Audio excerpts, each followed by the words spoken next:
وہابی کون لوگ ہیں؟ وہابی اور ایک عام مسلمان میں کیا فرق ہے؟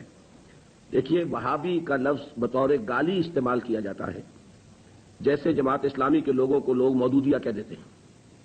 تو اول تو یہ لفظ کسی شکل میں بھی زبان پہ نہیں لانا چاہیے، کبھی استعارتاً کسی شخص کو معین کر کے نہیں کہنا چاہیے کہ وہ وہابی ہے۔ وہ یعنی توہین ہے جس سے کہ اللہ تعالیٰ نے روکا ہے۔ لیکن وہ کون لوگ ہیں جنہیں وہابی کہا جاتا ہے؟ نجد میں آج سے تقریباً 250 سال پہلے ایک شخصیت پیدا ہوئی، محمد ابن عبد الوہاب۔ انہوں نے دین کی خدمت کی، دین کی اصلاح کا کام کیا، جو بھی مسلمانوں میں غلط چیزیں رائی تھیں، مشرکانہ اعتقادات، بدعات، ان کا قلع قما کیا اور ایک تحریک شروع کی۔ اس کا پھر معاہدہ ہو گیا آل سعود کے ساتھ کہ آل سعود ایک ابھرتا ہوا قبیلہ تھا یہ، تو ان دونوں کا معاہدہ یہ ہو گیا کہ ہم مل جل کر کام کرتے ہیں، اگر حکومت کو ہم قائم کر لیں تو اس کی حکومت، اس کا انتظام جو ہے دنیاوی وہ آل سعود کے پاس رہے گا، اور اس کے دینی معاملات جو ہیں وہ آل شیخ کہلاتے ہیں، وہ اب شیخ محمد بن عبد الوہاب کے خاندان کے پاس۔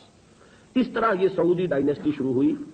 پہلے نجد میں حکومت بنی، پھر انہوں نے حجاز کو بھی فتح کر لیا تو حرمین شریفین بھی انہی کے زیر انتظام آ گئے۔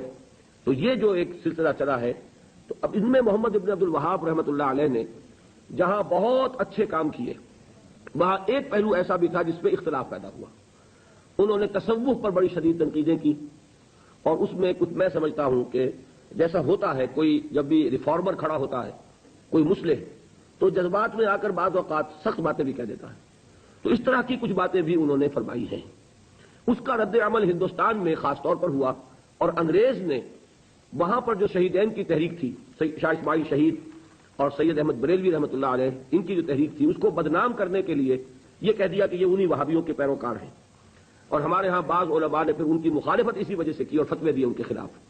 تو اب یہ لفظ جو ہمارے ہاں بریلوی مکتب فکر کہلاتا ہے، اس کی سب سے بڑے گالی ہے جو وہ دے دیتا ہے۔ وہ دیوبندیوں کو بھی وہابی کہہ دیں گے، وہ تو اب گالی دینے کی بات ہوئی نا، تو گالی دینی ہے تو دے دو جو چاہے۔ حالانکہ دیوبندی مکتب فکر کے علماء محمد ابن عبد الوہاب کی ہر بات کو نہیں مانتے، بلکہ وہ خود بھی تنقیدیں کرتے ہیں ان پر کہ ان معاملات میں انہوں نے حد اعتدال سے تجاوز کیا ہے۔ میں اس وقت فیصلہ نہیں کر رہا کون سی بات اور صحیح ہے یا نہیں ہے، میں صرف بات آپ کو بتا رہا ہوں کہ دیوبندی علماء کو بھی ان سے کچھ اختلافات ہیں۔ ہاں، ہمارے ہاں جو اہل حدیث حضرات ہیں وہ ان کے خیال سے کلیتاً جو ہے وہ متفق ہیں۔ اب ہمارے ہاں کیا ہوتا ہے کہ جس کو بھی بدنام کرنا ہو عوام کی نگاہوں میں، اسے کہہ دو وہابی ہے، اس کا ایک لطیفہ بھی بیان ہوتا ہے۔ جبکہ ہندو بھی تھے، اور ہمارے پاکستان میں کہتے ہیں کہ ایک جگہ پر کوئی بنیا تھا، وہ مولوی صاحب جو تھے وہ اس سے سودا لیتے رہتے تھے قرض پر۔ ایک موقع پہ آ کے بنیا نے کہہ دیا کہ مولوی صاحب اب آپ کو میں سودا مزید نہیں دوں گا، پہلا حساب چکا دیجیے۔ تو انہوں نے واز میں کہہ دیا کہ فلاں شخص سے شنکر لال سے اب سودا نہ لو مسلمانوں، وہ وہابی ہو گیا۔ لوگوں نے اس کا بائیکاٹ کر دیا، تو اس نے ہاتھ جوڑ دیا آ کر۔ تو وہابی اس معنی میں اب گالی کے طور پر لفظ استعمال ہو رہا ہے۔ اللہ تعالیٰ مجھے اور آپ کو اس سے بچائے۔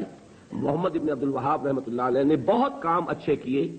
اس عرب میں بھی بہت شرک ہو رہا تھا، قبر پرستی ہو رہی تھی، یہاں تک کہ جو یمن سے حاجی آتے تھے، طائف سے گزرتے ہوئے حضرت عبداللہ ابن عباس کی قبر چونکہ طائف میں ہے، پہلے اس کا طواف کرتے تھے، پھر جاتے تھے خانہ کعبہ کی طرف۔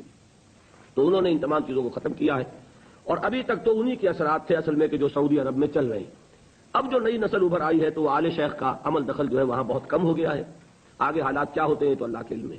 یہ ہے اصل شے، تو اس کو جو حقیقت ہے اسی تک رکھنا چاہیے۔